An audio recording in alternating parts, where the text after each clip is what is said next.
Middle school sucks.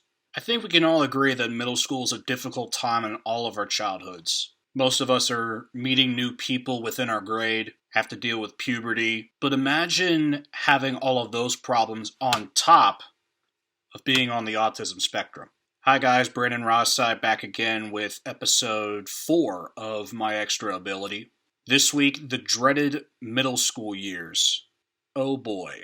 Now don't get me wrong, there was some good to come out of middle school. Mainly with learning how to deal with difficult situations socially, how to make friends, and for the most part, the faculty was pretty nice. However, I think we can all agree that kids in middle school are ruthless. So we start in 6th grade, and if you remember in the last video, we left off with me in 5th grade finding out that I am on the autism spectrum. So 6th grade was my first full year knowing that I was on the spectrum, and to be quite frank with you, I was terrified. I knew it was not just one elementary school, but 3 joining together. Never met most of these people in my life, and I was extremely worried about how they were going to think about me. I remember the first couple of weeks going fine. I just went under the radar and went to class, got out. But then all of a sudden, everything started to mount all at once. It was all for one thing or another. The first recollection I can remember was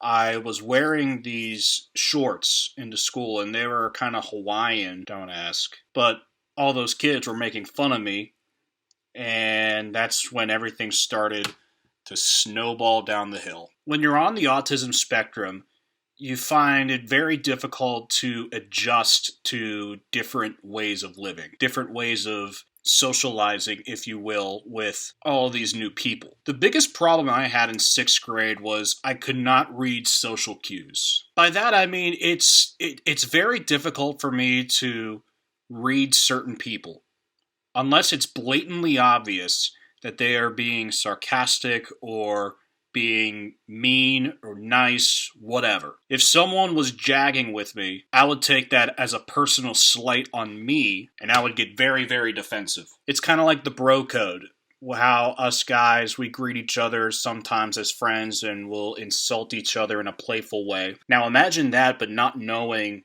if that other person greeting you was being serious or not. And I remember there was a lot of popular kids that tried to get me to come out of my shell. But again, I didn't understand this social cue, bro code, whatever you want to call it. And it eventually turned into trying to get this guy to fit into messing with him on a consistent basis. And because of my reaction to this sarcasm that I didn't understand, everyone tried to get away from me.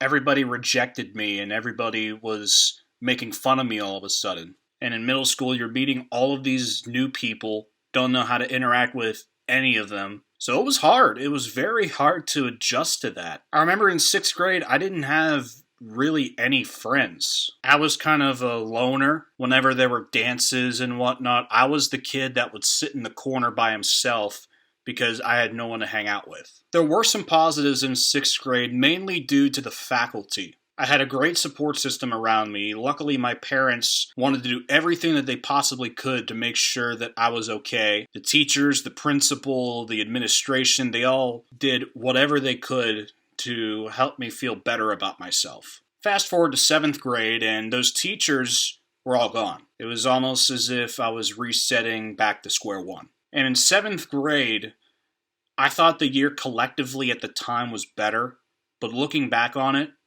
it actually may have been worse. There's one incident that distinctly sticks out in my mind. It was springtime in 7th grade, second period. We were in English class, and I remember doing an arts and crafts project. I don't remember what caused it, but I was getting bullied a lot. The one popular kid, or at least he thought he was really letting me have it. I don't remember why, and there was also a girl in there that in middle school I could not stand. She looked at me and thought very little of me, if anything. But while we were doing the arts and crafts project, I had scissors and construction paper. And as I was getting bullied, and I was cutting the construction paper, all of a sudden, I took the scissors to my neck like this. And I threatened to essentially slice my throat. Again, it's that self-abuse, or at least the thought of self-abuse. I never really had any intention of slicing my throat, but here's the thing that a lot of people don't recognize about autism. A lot of people on the spectrum really do not know how to react to certain situations. Whenever someone is getting bullied, more than likely they're going to plead to stop or come back with some sort of comeback. But my mind instantly went to self-harm. My brain instantly goes to the worst case scenario. It automatically thinks, you know, Brandon, everyone's lives would be so much better if you were dead. Yes, I know, it's extremely alarming. But my mind instantly thinks about me being removed from the situation. And in some cases, I thought that me threatening physical harm on myself would signal to the other kids that they need to stop, that they need to get away from me.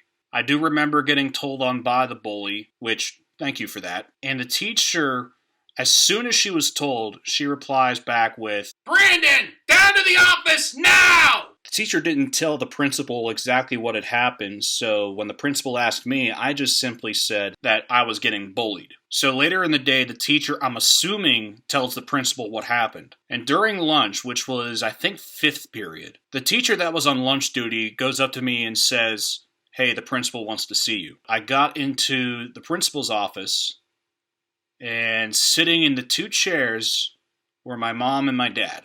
My mom was distraught. So the principal told me that I was being excused from school to go to Western psychiatric care, basically to get help. And me not knowing how to respond, obviously I was incensed. I remember just crying and crying and crying. Not because I was sad, but because I was 1, angry at myself, and 2, felt like a freak. I felt as if I let the kids win. I thought the kids wanted me to go away for good, and this was their way of doing it. But like I mentioned earlier, I didn't know how to handle myself, and sometimes I still don't.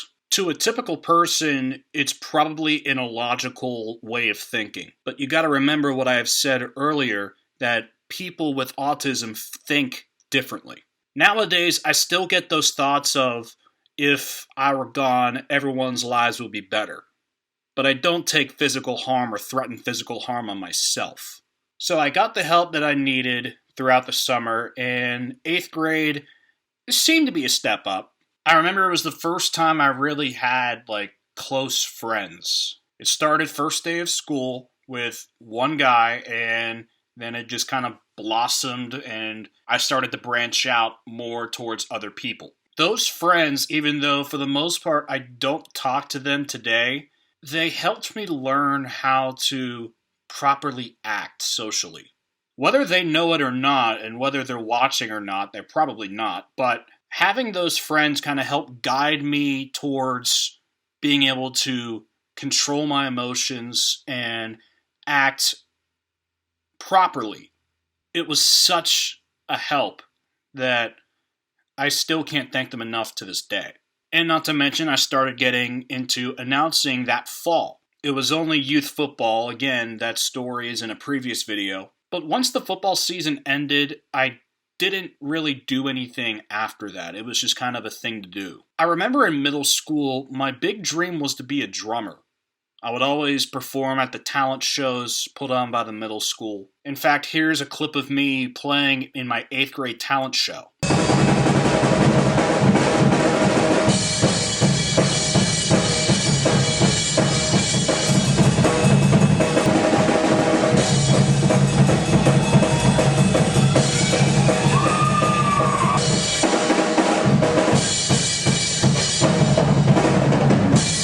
Please ignore the hat. I don't know what I was thinking either. But if there was one Achilles heel I had in middle school, it was very, very easy to point out. And that was social media. In the year 2020, we all know about the advantages and disadvantages about social media. Me, being a 13 or 14-year-old boy, I didn't know what was going on. And I didn't know about a certain thing that is extremely prevalent even in today's society, and that's cyberbullying.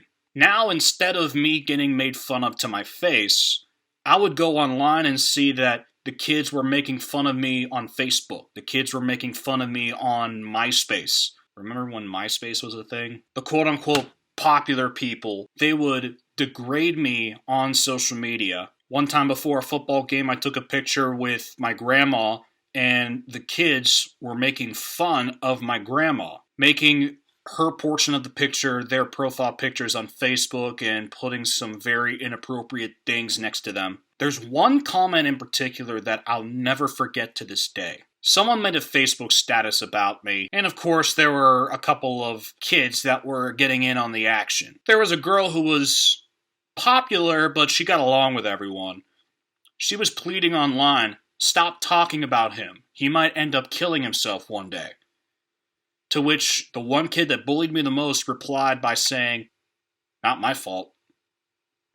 But I used social media to try to be like one of the popular people. I was trying to be something that I wasn't. It's funny because 10 years later, there's still people that try to be different people. But this was a no-win scenario for me. Not only was I not being myself, but I was being rejected by all of these people that I thought were the cream of the crop in my class. They were all the pretty people. They were all the athletes, whatever it may be. And then once I stopped trying to fit in with them and trying to get them to like me, everything stopped. I started to gain more friends. They weren't the popular friends, but they were still friends regardless. And some I still keep in contact with today. But at the end of the day, middle school was very, very difficult, but it was extremely important in my growth with learning how to live with autism. It's like what they say, things can only get worse before they get better. It's kind of like what we're living in today with this coronavirus. In order to get back to where we were prior to this outbreak, we're going to have to go through a lot of lows. Not to compare my middle school years with the coronavirus, but it's similar in which I had to get through all of these negatives before I can reach the point that I'm at today. And it also taught me a lot about how to handle myself in high school with all of the big kids. And we'll talk about that next week. I know this episode was a little dark and had a lot of dark stories and a lot of dark thoughts, but high school was where things started to turn around for the better. Stay tuned for that next week on My Extra Ability. Thanks for watching.